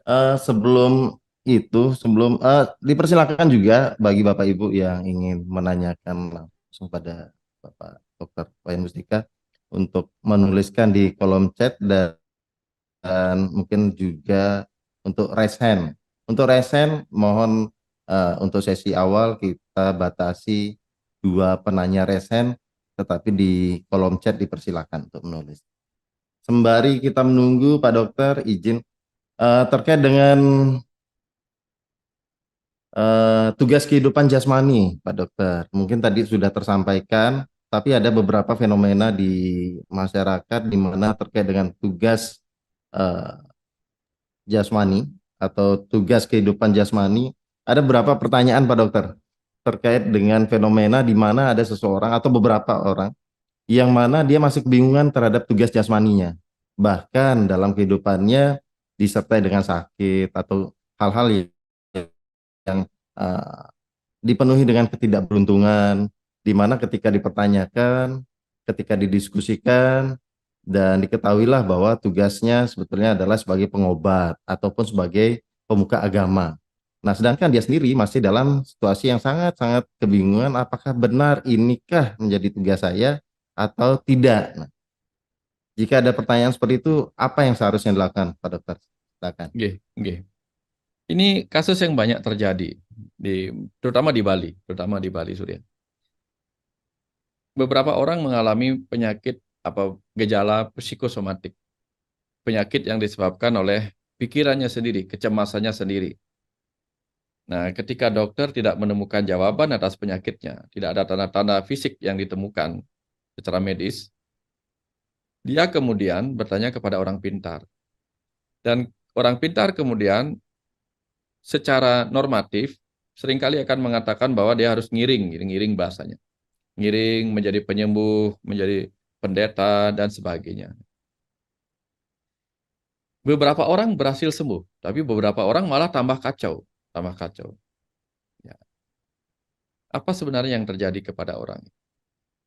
Saya mau bagi ilustrasi sedikit tentang buku Journey of Soul karya Dr. Michael Newton yang bercerita bahwa ada seseorang yang terlahir sebagai anak yang waktu kecil kemudian mengalami kecelakaan. Kecelakaan jatuh dari kereta sehingga kakinya terlindas kereta dan dia akhirnya mengalami kelumpuhan. Semasa mengalami kelumpuhan itu, dia bertumbuh dari anak yang jatuh lumpuh menjadi remaja dan seterusnya. Tetapi kemudian dalam proses itu, dia menulis buku. Nah, ketika dia menulis buku, bukunya bagus. Sampai kemudian dia terkonek dengan Dr. Michael Newton dan mengalami proses hipnoregresi. Akhirnya di situ malah dia tahu bahwa kenapa dia terlahir dalam tubuh yang mengalami kecacatan, sehingga dia mengalami kelumpuhan. Nah, dalam proses pencarian itu di masa lalu kemudian ketahuan bahwa dulunya dia lahir sebagai seseorang yang lebih banyak menggunakan fisiknya untuk melakukan hal-hal yang jarang menggunakan pikiran. Sehingga dia merasa ada banyak visi misinya yang tidak beres. Ada banyak visi misi yang tidak beres. Akhirnya kemudian dia memilih terlahir sebagai ruh dalam tubuh orang yang cacat, gadis yang cacat. Dengan demikian, dia tidak mempunyai kesempatan untuk kemana-mana lagi dengan fisiknya. Sehingga dia fokus menggunakan pikirannya. Dan dia menghasilkan banyak proses pembelajaran-pembelajaran melalui karya-karya tulisnya. Nah, ini contoh bahwa kadang dalam sebuah visi dan misi sang roh dalam kehidupan ini, dia kemudian ditempatkan dalam sebuah tubuh yang mengalami sakit sebagai alarm, sebagai penanda bahwa dia harus kembali kepada visi dan misinya. Nah, pertanyaannya sekarang, apakah orang sakit yang bertanya kepada orang pintar itu, yang dikatakan dia harus menjadi pengobat dan seterusnya itu memang merupakan pengingat tentang visi misinya? Kita nggak pernah tahu. Itu baru bisa terbukti kalau misalnya dia berani mengambil peran itu. Dan memang dia sembuh dan menjadi penyembuh. Mungkin benar. Tapi banyak juga orang yang sudah mencoba untuk mengubah pekerjaannya yang tadinya mungkin dia pejabat tapi sakit-sakitan, kemudian menjadi uh, dibawa ke dukun, kemudian ketahuan dia harus menjadi penyembuh, sulingih dan sebagainya. Tapi setelah mengambil peran yang disarankan, dia tetap aja sakit. Nah, berarti sebenarnya bukan itu. Nah, kan kebanyakan kita itu try and error dalam kehidupan ini. Mencoba untuk kemudian merenungkan benar enggak ini jalannya. Nah, ini. Tidak ada yang salah dalam kehidupan ini. Kadang kita dalam kegelapan ini kita terpaksa coba-coba, raba-raba. Itulah fungsinya. Ketika mata kita tidak mampu melihat, kita meraba-raba. Ketika batin kita tidak mampu melihat masa depan, melihat visi dan misi kita, kadang kita coba-coba, kita raba-raba. Kita ambil ini ya, siapa tahu benar, kita ambil itu siapa tahu benar. Nah, sebagaimana kita juga tidak pernah benar-benar paham apa bakat kita dalam kehidupan ini. Apakah kita punya bakat sebagai penulis, ya, artis, dokter, apa lainnya, jadi kesatria, dan lain-lainnya itu. Kita harus coba-coba. Mana yang kemudian membuat kita bergairah, itulah passion kita. Itu cara kita memahami apa visi kita dalam tubuh ini. Di cerita yang lain kemudian, kita paham bahwa alam kehidupan ini adalah alam manusia. Bagi kita, alam manusia, alam naraika. Dan kalau kita sandingkan dengan pemahaman bahwa alam neraka itu alam tempat kita mengalami siksaan, maka apapun bentuk siksaan yang kita sedang alami saat ini, entah siksaan dalam tubuh fisik, entah siksaan dalam keterbatasan pikiran kita, keterbatasan kecerdasan kita dalam tubuh manusia ini, itulah bentuk dari alam neraka itu sendiri, alam siksaan. Karena apa? Karena mungkin di kehidupan sebelumnya kita tidak menggunakan dengan baik kesempatan dalam tubuh manusia ini. Sehingga kita terlahir dari alam yang penuh siksaan ini kembali menjadi makhluk yang hidup dalam ketersiksaan lainnya. Nah, ke depannya apa yang kita lakukan? Kita bebaskan diri kita dari kemungkinan kita terlahir lagi dari alam manusia ini. Tapi kita terlahir dari alam rohani. Alam rohani atau alam swarga, sehingga nanti masuknya lagi adalah masuk ke dalam tubuh yang jauh lebih berbahagia dibandingkan tubuh yang sekarang. Jadi kita melakukan proses peningkatan kualitas. Ya mungkin dulu mobil kita mobil ceketer, itu motornya ceketer. Ya kita tingkatkan kecerdasan kita tingkatkan kekayaan kita, sehingga kita kemudian mempunyai kendaraan yang lebih bagus. Nah, sekarang kita memiliki tubuh yang mungkin kurang layak bagi kita. Ke depan kita tingkatkan supaya mendapatkan tubuh yang lebih bagus dengan cara apa? Tingkatkan kekayaan rohani kita. Tingkatkan kekayaan kesadaran kita. Kekayaan kecerdasan kita. Sehingga nanti lahir ke dalam tubuh manusia yang lebih bagus lagi dari sekarang. Daripada menyesali apa yang kita alami sekarang, lebih baik kita perbaiki yang sekarang, kita tingkatkan kekayaan kita nanti lahir ke dalam tubuh dengan kualitas yang jauh lebih bagus dari sekarang. Kira-kira seperti itu, Surya. Tambahan-tambahannya. Baik, terima kasih Pak Dokter. Mungkin sekaligus juga menjawab pertanyaan dari Pak Rigo dari Kupang untuk apa yang tadi terpaparkan Suksma gitu. Ada 3 penanya yang sudah raise hand, mungkin saya akan izinkan dari Bapak Arisoma terlebih dahulu. Arisoma, silakan Bapak Arisoma untuk open mic, saya coba bantu. Selamat malam. Ya, Kedengaran, selamat malam. Selamat malam Pak Dokter. Pertama saya ada 2 pertanyaan. Yang pertama, tadi kan dibilang roh itu kan ibaratnya tidak diciptakan begitu kan, tidak bisa diciptakan begitu. Jadi yang pertama itu, pertanyaan pertama saya, kan kita ada banyak kepercayaan. Menurut Bapak nih secara opini atau apa, apakah memungkinkan tuh ketika roh yang mencapai surga itu menikmati kenikmatan seperti duniawi, Pak, menurut Bapak nih? Ibaratnya ya dimini-mini, ya istilahnya sama seperti manusia lah, gitu, hubungan suami istri seperti itulah. Karena roh itu kan ukuran sekian rambut seperti itulah istilahnya. Logika saya itu nggak nyampe ke sana, masuk akalnya gitu. Itu yang pertama. Itu boleh secara analisanya boleh seperti apa? Gitu. Baik, baik. Kemudian yang Ya, kedua, silakan. Oke, yang kedua terkait cloning manusia. Nah, di Amerika sendiri itu cloning manusia itu dilarang. Gitu. Tapi cloning organ-organ tubuh diperbolehkan. Kalau saya pribadi di survei lah, saya setuju cloning manusia. Alasannya apa? Karena tujuan cloning manusia itu adalah menciptakan manusia-manusia yang unggul.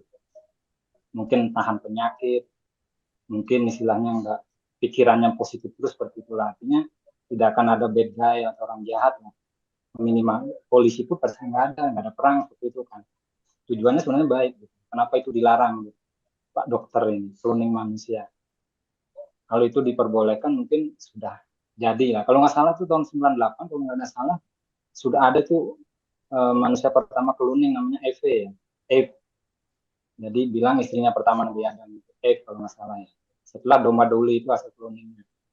Seperti itu. Oke, Jadi kalau manusia itu silakan pertanyaannya Pak. itu, ya. Pertanyaannya itu kalau cloning manusia diizinkan, bagaimana posisi roh sendiri kan roh itu nggak mungkin diciptakan manusia Pak. Gitu. Artinya ini udah menyalahi hukum alam menurut saya. Itu karena itu cloningan itu kan bukan hasil Ya, bisa ditangkap. kreasi manusia, tapi Ya. Nah, seperti itu pertanyaan saya. Baik, terima kasih Pak Arisoma. Mungkin bisa dijawab Guru. Yang pertama adalah terkait dengan surga, seperti apa? Apakah juga merasakan hal yang sama dengan situasi sekarang di keduniaan ini? Dan keduanya adalah terkait dengan cloning, mungkin hal yang sama terkait dengan tumbuh-tumbuhan tadi. Baik, dipersilakan Pak Dokter. Ya, ya. Sering digambarkan bahwa alam sorga itu alam bahagia. Sorga adalah alam bahagia. Dan karena kita terbiasa ada dalam tubuh fisik, kita lalu membayangkan alam sorga yang membahagiakan itu seperti halnya kita bahagia dengan apa yang kita bisa sentuh dengan tubuh fisik ini. Padahal sebenarnya bahkan di dalam tubuh fisik ini ada hal-hal yang membahagiakan tanpa perlu disentuh. Misalnya nih, kita mungkin bahagia bisa menyentuh sesuatu, menyentuh benda, mobil baru, kendaraan baru, HP baru, dan sebagainya, kita bahagia. Tapi ada saatnya kita bahagia hanya dengan melihat. Ada saatnya kita bahagia hanya dengan mendengar. Ya, ada saatnya seperti itu. Bahkan ada kalanya kita bisa bahagia tanpa kita menyentuh apapun, melihat apapun, merasakan apapun. Ya, ini contoh bagaimana sumber kebahagiaan itu bisa terjadi bukan karena adanya hal-hal material. Nah, ketika kita meninggalkan tubuh fisik material ini, kita sebagai roh individual masih membawa 4 dari lapisan maya yang disebut pancamaya kosa tadi, yaitu prana maya kosa, mano maya kosa. Mano maya kosa itu pemikiran kita, dan ananda maya kosa atau kebahagiaan kita. Sehingga begitulah roh individual kita di alam sana bisa merasakan kebahagiaan oleh apa yang bukan disentuhnya, tapi oleh apa yang dirasakannya atau yang dilihatnya walaupun tanpa mata. Ya. Sehingga inilah yang sering digambarkan di dalam bukunya Journey of Soul, bahwa roh-roh yang pulang ke alam sana itu kemudian diberikan sebuah ilustrasi-ilustrasi, gambaran-gambaran, sesuatu yang terbangun dari imajinasi, sesuatu yang tak berwujud tetapi ada, entah sebagai benda-benda energi, ya, seperti apa namanya, hologram itu kan, hologram kan nggak bisa disentuh, tetapi ada. Ya, seperti pelangi nggak bisa disentuh, tapi kita bahagia melihat pelangi, padahal pelangi nggak bisa disentuh. Nah, di alam sana sebagai makhluk energi, roh individual itu juga bisa melihat benda-benda yang berwujud energi, bukan berwujud material. Sehingga dia bisa melihat sesuatu yang membahagiakan sebagaimana yang dia citrakan. Ya, dia bayangkan dalam kekuatan imajinasinya sebagai roh individual. Tetapi sebagai Atman kita tidak lagi membutuhkan wujud-wujud apapun untuk merasakan kebahagiaan itu. Sehingga itulah disebut, makanya disebut alam swarga. Swar itu cahaya. Cahaya itu energi. Di sana kemudian kita akan melihat wujud-wujud, mungkin wujud istana, wujud apapun, wujud pemandangan yang dibentuk dari cahaya-cahaya, energi-energi cahaya itu yang tampak seperti fata morgana bagi kita, tapi bagi sana ya sesama cahaya, dia merasakan keindahan yang tampil di hadapannya walaupun tanpa mata fisik seperti yang kita miliki saat ini. Itu contoh bagaimana alam sorga itu. Makanya digambarkannya seperti gambaran di bumi. Nah, ini ada pada fase-fase ketika roh melakukan perjalanan ke alam sana yang disebut fase adaptasi. Kita mungkin akan pergi ke sebuah pub atau apa, bar, bagi orang-orang yang suka itu. Tetapi sebenarnya itu tidak ada, tidak nyata. Seperti kita menghayalkan sesuatu. Bayangkan ketika kita menghayalkan sesuatu, kita tersenyum-senyum, bahagia, membayangkan apa yang kita bayangkan, padahal sesuatu itu tidak nyata. Nah, di alam sana terjadi hal yang sama di alam surga. Sesuatu yang tak nyata itu benar-benar seakan-akan nyata bagi yang makhluk energi yang tak nyata itu. Nah, itu contoh bagaimana alam surga bisa memberi kebahagiaan melalui lapisan pranamaya kosa dan ananda maya, bukan, mano maya kosa dan ananda maya kosa, lapisan kebahagiaan. Makanya roh-roh juga bisa belajar di alam sana karena dia masih membawa mano maya kosa atau pemikiran-pemikirannya dan wijenana maya kosa atau lapisan pengetahuannya. Makanya di alam sana ada roh yang sudah matang kesadarannya, ada yang belum gitu. Nah, kemudian masalah cloning. Cloning itu kemudian bisa menghasilkan individu. Ya, cloning itu bisa menghasilkan individu. Mulai kapan cloning itu sudah ada? Sudah lama itu ada. Sudah lama ada. Di zaman Mahabharata, bahkan titipan ceritanya sudah ada. Bagaimana kemudian Sri Krishna mengambil, ada istilahnya sumping ya, apa di telinga hiasan itu. Dia ambil, kemudian dia jadikan dirinya sendiri. Ya, dia jadikan dirinya sendiri. Dia mengcloning, dia mematerialisasi dirinya itu. Nah, cloning-cloning lainnya bagaimana? Ketika tubuh kandungan yang ada di benih, benih yang ada di rahim Dewi Gandari belum berwujud apa-apa, tetapi dia ingin anaknya lahir lebih dulu dari anaknya Kunti dan Madri gitu. Dia ingin memiliki anak yang lebih tua dari anaknya Pandawa supaya menjadi anaknya Pandu yang disebut Pandawa, supaya dia menjadi pemilik pewaris tahta Hastina. Maka dia keluarkan anaknya lebih cepat. Ternyata yang keluar cuma gumpalan darah. Gumpalan darah itu kemudian dipotong-potong oleh Resi Vyasa menjadi 100. Nah, 100 itulah kemudian dimantrai dengan kekuatan. Akhirnya menjadi 100 korawa. Dari sel-sel benihnya tadi, dipotong-potong sedemikian rupa. Nah, ini konsep-konsep yang mirip-mirip dengan cerita cloning itu tadi. Nah, tapi kemudian kita paham, kalau individunya sama, ya benar-benar di cloning ini, benar-benar di cloning. Individu yang A di cloning menjadi individu yang A. Sama-sama. Tubuhnya sama, semuanya sama. Lalu, apakah rohnya akan sama? Ini pertanyaannya.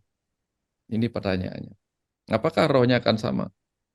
Sementara dunia kita, dunia keilmuan sains itu, baru belajar di tingkat bagaimana mengkloning tubuh manusia.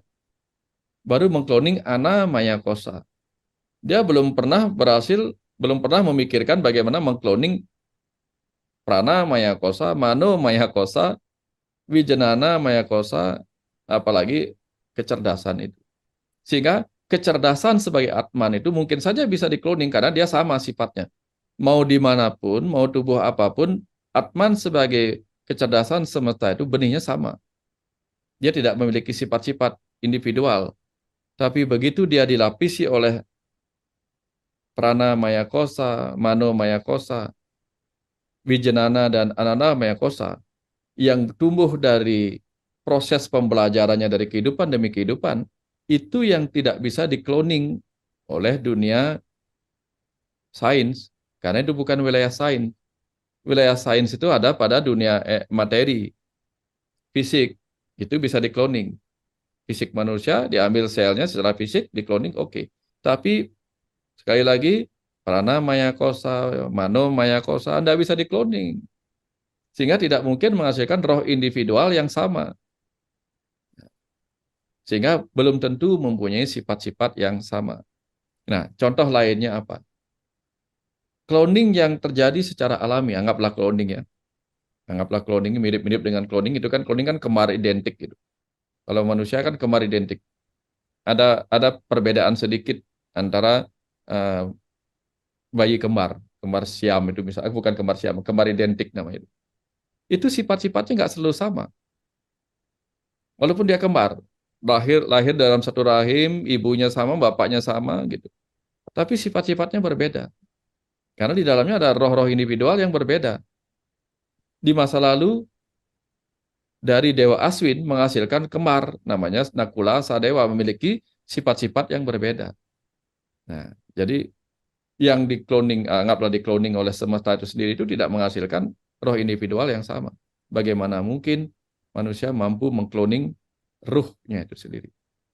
Sehingga nanti akan memiliki tentu sifat-sifat yang berbeda. Ya, sifat-sifat yang berbeda. Jangan kata roh manusia.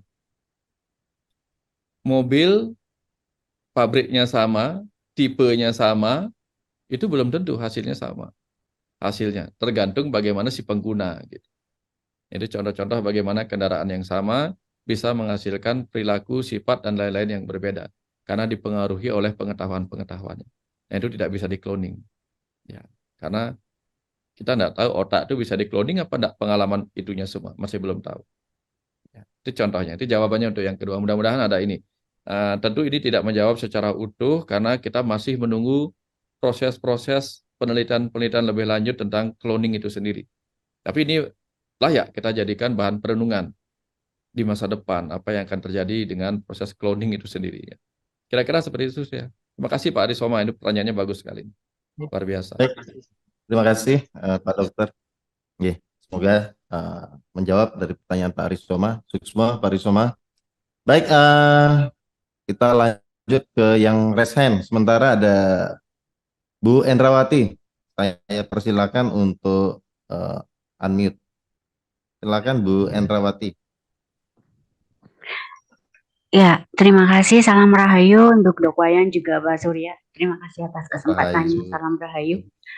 Pertama, Dok Wayan, saya mau laporan bahwa kemarin di Zoom sebelumnya saya disarankan untuk agar anak saya mengikuti kesadarannya, nuraninya. Saya juga minta maaf misalnya sebagai seorang ibu banyak mengatur dan sebagainya. Juga Pak Surya, terima kasih juga sarannya.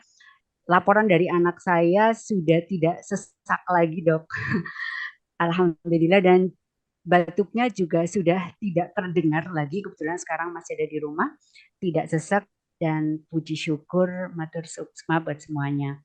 Dan yang kedua, saya ingin bertanya bahwa yang saya alami melihat keluarga saya sendiri dalam proses mereka itu di akhir-akhir hayatnya, kebanyakan didatangi oleh leluhur-leluhur yang sudah tiada.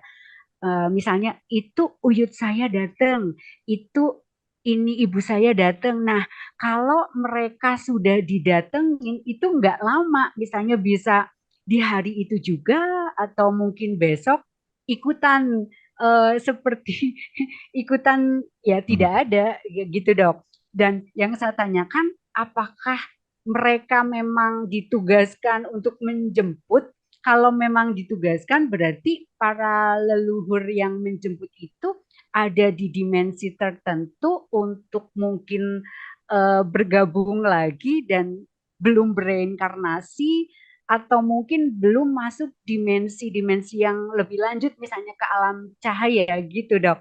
Saya itu masih bingung dengan soalnya sering banget seperti itu, Dok. Itu yang kedua, tapi sedikit lagi yang ketiga, Dok. Kalau ada juga yang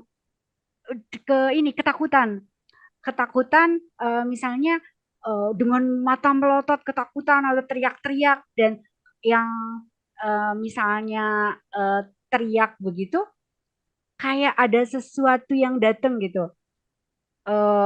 Apakah ruh yang keluar dari tubuh itu juga keluar lewat berbagai organ tubuh gitu?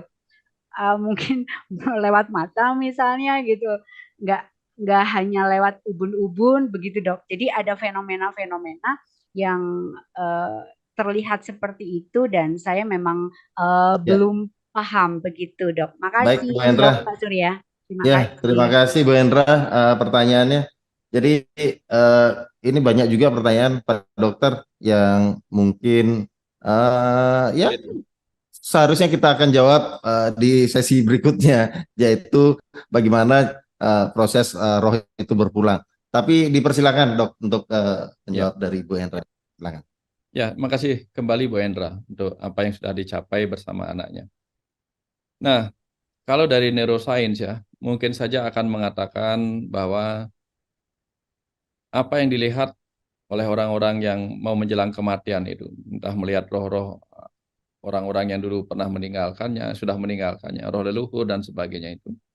Mungkin saja itu berkenaan dengan fungsi otak yang mulai sangat menurun, sehingga muncullah ingatan-ingatan yang paling dalam, ingatan-ingatan masa lampaunya.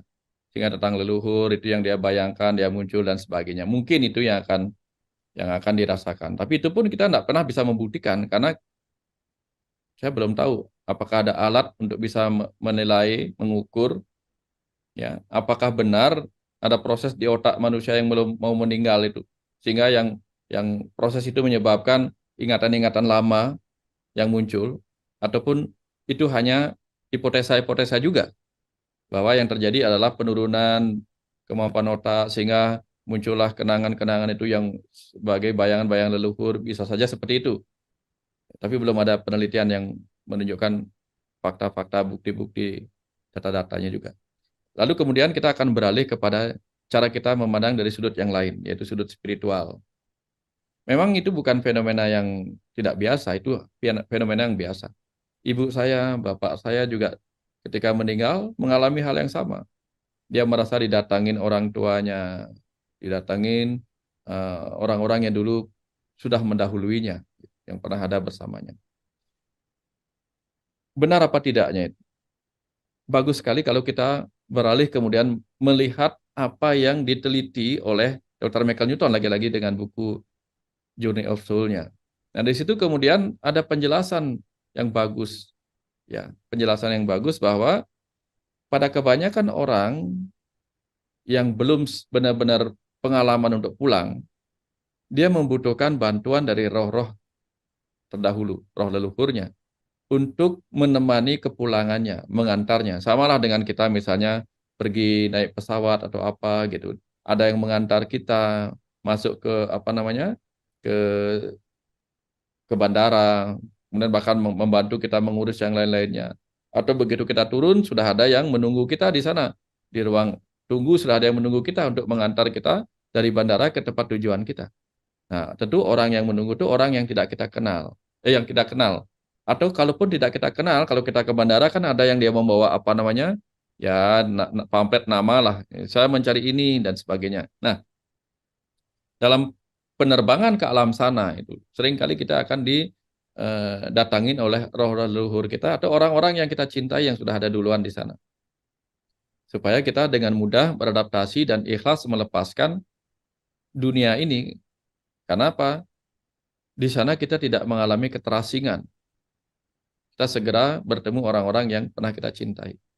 Pertanyaan berikutnya, apakah mereka memang masih ada di sana karena belum reinkarnasi? Atau memang sudah reinkarnasi tapi bisa ada di sana? Nah, ini yang sudah sempat saya sampaikan dulu bahwa roh-roh itu mempunyai kemampuan untuk melakukan pembelahan diri. Pembelahan diri ketika dia membutuhkan itu. Sehingga sekalipun dia sudah ada di alam bumi ini untuk terlahir kembali, bagian dari dirinya yang lain akan ada di alam sana. Untuk apa? Untuk membantu. Membantu roh yang baru pulang. Ya. Sehingga dimungkinkan untuk terjadinya proses perjumpaan orang yang meninggal itu dengan roh-roh orang yang sebenarnya sudah reinkarnasi. Itu masih dimungkinkan terjadinya.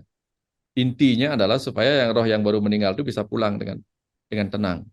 Nah, kalau dia pulangnya tidak tenang, ada keterikatan yang kuat kepada tubuh ini, kepada kehidupan ini, atau ada rasa takut yang luar biasa kepada alam kematian, disitulah kemudian ada proses pergolakan. Pergolakan yang menyebabkan dia berusaha untuk mempertahankan kehidupannya. Sama seperti orang yang mau tenggelam, dia berontak. Ya, dia mencoba secara tubuh berontak untuk tidak mau mati. Hal yang sama terjadi pada orang yang tidak ingin mati, takut meninggalkan kehidupan duniawi, sehingga ada ketersiksaan yang lain. Belum lagi proses dalam fisiknya menyebabkan dia mengalami hipoksia atau kekurangan oksigen, sehingga nyeri sarafnya luar biasa. Ya, jadi itu yang menyebabkan dia bisa teriak-teriak kesakitan dan sebagainya.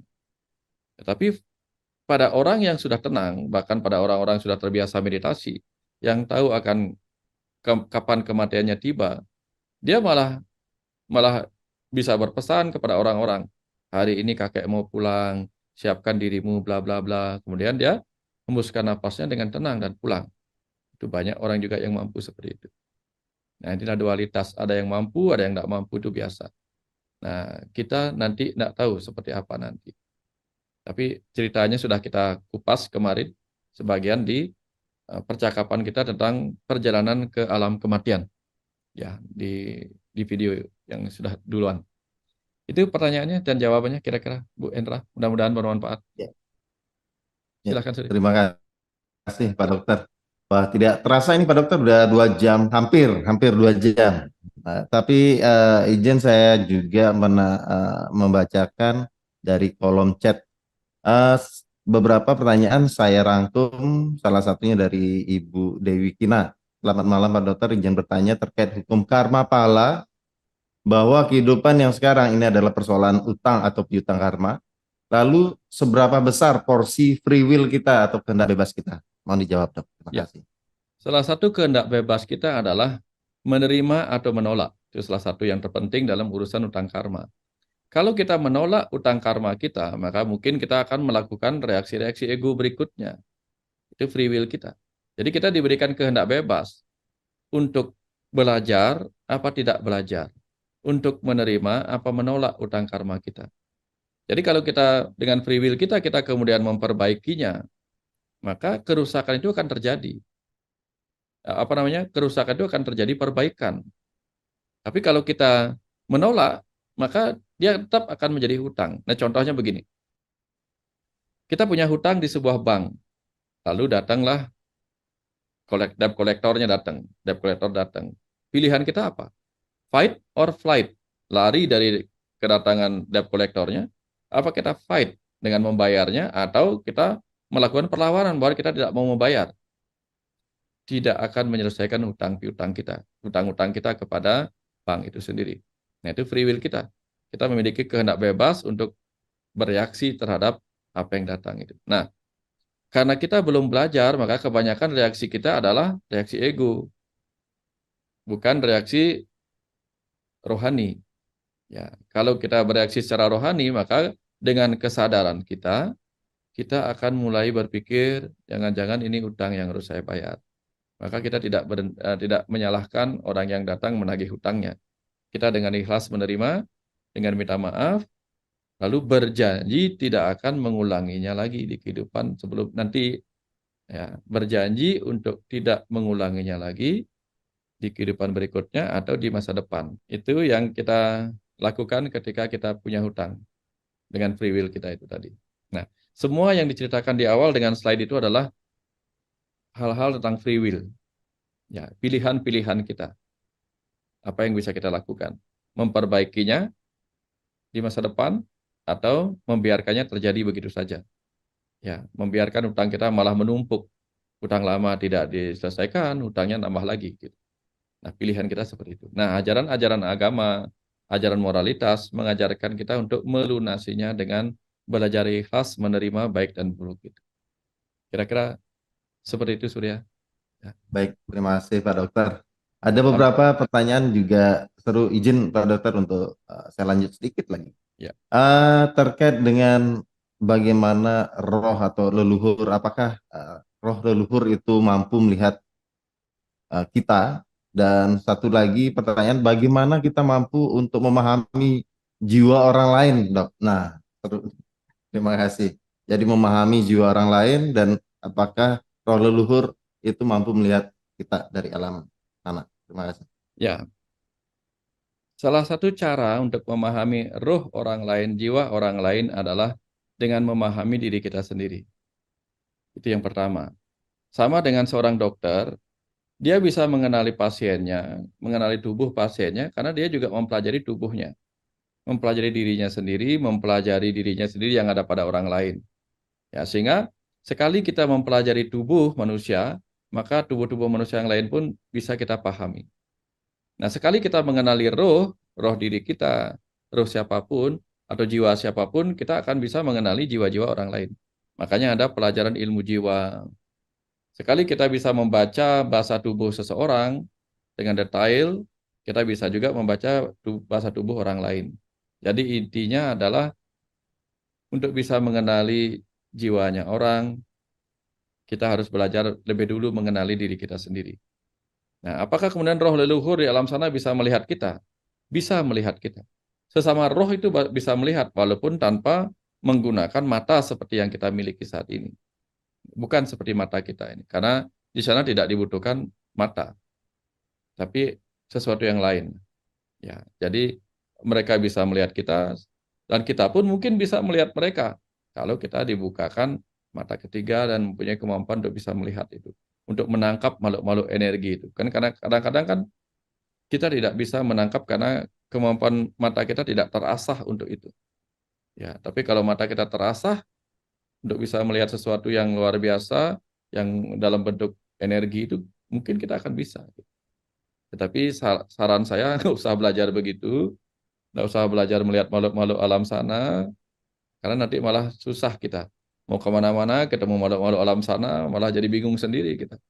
Ya, alam menyiapkan kita untuk hanya bisa melihat alam material, ya sudah, itu nikmati. Karena itu yang terbaik buat kita. Nah, kira-kira seperti itu, Surya. Baik, Suksma. Izin Bapak Ibu semua, karena waktu sudah hampir, bahkan sudah mendekati sekali 2 jam. Izin satu pertanyaan terakhir yang resen, yaitu Bapak Wayan Widarsana. Untuk yang lain Bapak Ibu dipersilakan untuk bergabung di grup Telegram kami yang sudah saya bagikan di kolom chat untuk bisa menyambung lagi dialog kita hari ini di Telegram. Baik, silakan untuk Bapak Wayan, saya izinkan untuk dipersilakan unmute Pak Wayan. Terima kasih. Oke, selamat malam Pak. Oke. Saya mau bertanya mengenai karma buruk atau dosa ya. Apakah karma buruk atau dosa itu bisa dihapus dalam kehidupan ini Pak? Ya, Baik, Atau terima kasih. tidak karma buruk ya? Ya. Silakan Pak Dokter. Oke. Karma pahala buruk. Jadi, misalnya karma buruk ini ya. Misalnya karma buruk. Kita melakukan sebuah tindakan yang disebut karma buruk. Apakah bisa dihapus? Tentu saja karma itu, tindakan yang sudah kita lakukan tidak bisa dihapus. Jadi, apapun yang sudah kita pikirkan, yang sudah kita ucapkan, yang sudah kita lakukan tidak akan bisa dihapus. Karena dia sudah berlalu. Kita tidak bisa mengambil dari sesuatu di masa lalu. Tetapi kita bisa menutupinya sehingga pahalanya tidak terjadi. Misalnya ini, kita terlanjur makan cabai. Tentu efeknya akan pedas. Nah, supaya efek pedasnya bisa tidak terasa, kita seringkali makan gula yang banyak, gitu misalnya. Sehingga tertutupilah rasa pedasnya oleh rasa manis. Itu contohnya. Tapi rasa pedas itu masih ada di situ. Cuman tertutupi oleh rasa manis. Sama dengan misalnya gigi kita sakit. Gigi kita sakit. Lalu kita dibius, gigi kita disuntik dengan obat bius. Rasa sakitnya hilang, tapi penyakitnya nggak hilang. Ya, nanti begitu rasa biusnya hilang, muncul lagi rasa sakitnya itu. Nah, artinya hal yang sama terjadi. Nah, lalu bagaimana supaya pahala dari karma buruk kita tidak muncul di kemudian hari? Tentu kita bisa dengan cara meminta maaf. Makanya dalam ajaran kita di Bali, kita selalu memanjatkan doa yang dalam puja Trisandya 3 kali sehari itu, yang bagian akhir. Om Kesama Swamam Mahadewa dan seterusnya. Yang terakhir itu Om Kesantawiyo Kayika dosa. Ya Tuhan yang Maha Pengasih dan Maha Penyayang, maafkanlah apa yang hal buruk yang pernah kulakukan. Kayika, kaya. Maafkan hal buruk yang pernah kuucapkan. Wacika. Maafkan hal buruk yang pernah kupikirkan. Manacika. Mana sadosah gitu. Ya. Kayika dosa, wacika dosa, manasa dosa gitu. Artinya semua dosa-dosa pikiran, perkataan dan perbuatanku tolong dimaafkan. Kepada siapa sesungguhnya permintaan maaf itu disampaikan? Kepada Sang Ruh dalam diri kita. Tuhan dalam diri kita, itu percikan Tuhan berupa Atman. Sehingga nanti ketika kita minta maaf, yang menerima pahala nanti itu bukan kita yang ini, tubuh ini, bukan. Sang Ruh itu yang merasakan nanti.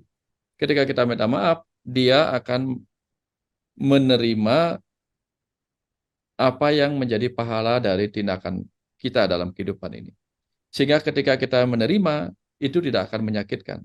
Contoh misalnya, ketika kita dipukulin orang dari belakang, kita mungkin sakit kalau kita menolak. Tapi kalau orang yang mukulin itu adalah tukang pijat kita mungkin akan senang karena justru itu membuat kita hilang dari rasa sakit. Sakit pegel misalnya dipukul-pukulin ya. Gitu. Itu contoh. Kalau kita kesetrum listrik, mungkin kita akan marah-marah kalau disetrum sama orang. Tapi kalau ada orang yang melakukan terapi listrik pada kita dan kita terima, itu tidak akan menjadi rasa yang buruk terhadap apa yang kita sebut tindakan buruk tadi. Nah, ini contoh bagaimana kita menetralisir hal buruk yang pernah kita lakukan dengan cara apa?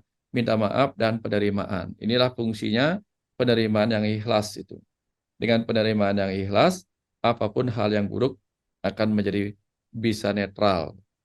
Hal yang baik pun menjadi netral. Nah, kira-kira seperti itu yang bisa kita Baik. lakukan untuk menghapus, dalam tanda petik, bukan menghapuskan hilang, bukan. Kita menumpuk dengan sesuatu yang lain, sehingga yang lama itu kita bisa abaikan, bahkan kita bisa terima dengan penuh keikhlasan, dan dia menjadi sesuatu yang luar biasa. Ya, kalau orang buang sampah kepada kita, ya mungkin kita akan marah-marah. Tetapi kalau kita bekerja sebagai tukang sampah, diberikan sampah, kita mungkin akan senang karena itu tugas kita. Ya, akan berbeda kalau itu bukan tugas kita adalah seorang bos, diberikan sampah, marah-marah kita. Ini contoh bahwa penerimaan adalah kunci kita menjadi netral atas baik dan buruk dari pahala karma itu sendiri. Kira-kira seperti itu, Surya.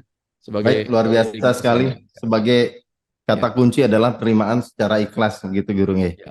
Ya, baik Bapak Ibu semua, demikian acara Zoom kita kali ini. Ya tentu saja sebagai jiwa ya, dalam kehidupan ini banyak hal yang harus kita selalu pelajari sebagai tugas kita, terutama dalam kehidupan jasmani maupun rohani. Tadi dikatakan bahwa kita juga menyelesaikan hutang pelajaran karma, kemudian merasakan ya, pengalaman kehidupan dalam kehidupan hidup, kemudian ada menyerap pembelajaran dalam kehidupan, juga kita meningkatkan kesadaran dalam tahapan. Terima kasih Pak Dokter, luar biasa sekali, dan mudah-mudahan acara sejenis kita bisa lakukan lebih rutin lagi. Dan Bapak Ibu Surya, sebelum ya, tutup, Bapak Ibu yang pertanyaan-pertanyaannya hari ini belum sempat dijawab, dijawab. Nanti kita akan berlanjut lagi nih. Pembelajaran kita akan berlanjut lagi, dan mungkin pertanyaan yang tak terjawab hari ini bisa ditanyakan pada berikutnya lagi, karena kita masih punya waktu setahun panjang ini untuk terus menggali lebih dalam lagi. Dan silakan kalau pada saat itu muncul pertanyaan yang sekarang ditanyakan, silakan, tidak apa-apa. Ya, karena kita terbatas waktu. Jadi kalau dimasuk ke video itu kelamaan, bosan juga ini. Cukup 1,5 jam atau 2 jam lah maksimal. Kira-kira seperti itu tambahannya, Surya. Suksma, Surya. Baik, Suksma kembali saya sampaikan, Suksma Guru, Suksma Pak Dr. Wayan Mustika. Bapak Ibu, demikian Zoom kita kali ini. Semoga apa yang kita terima hari ini sebagai bentuk pesan-pesan dari kecerdasan semesta tak terbatas menjadi satu pembelajaran baru bagi pegangan kita untuk menjalani kehidupan, dan nantinya mampu menerima secara ikhlas apapun yang terjadi dalam kehidupan kita, baik visi maupun misi kita dalam sebagai jiwa atau percikan kecil dari Sang Maha Kuasa. Baik, saya rasa itu saja Pak Dokter. Terima kasih atas waktunya. Bapak Ibu semua, saya akan izinkan untuk buka atau unmute semuanya untuk saling bertegur sapa sekian menit. Baik, terima kasih. Saya tutup dengan Prama Santi, Om Santi Santi Om. Wassalamualaikum warahmatullahi wabarakatuh. Salam sejahtera untuk kita semua. Rahayu, salam bahagia, penuh berkah untuk kita semua. Terima kasih Bapak Ibu semua, jiwa-jiwa pembelajar. Suksma sekali lagi Guru Dr. Wayan Mustika atas pencerahan untuk kita para pembelajar di Dialog Rumah Semesta. Terima kasih. Selamat malam semuanya, Bapak Ibu. Silakan. Terima kasih ya. Terima kasih kembali. Rekan semuanya, terima kasih. Terima kasih semua. Terima kasih Pak Wayan. Terima kasih. Terima kasih Pak Wayan.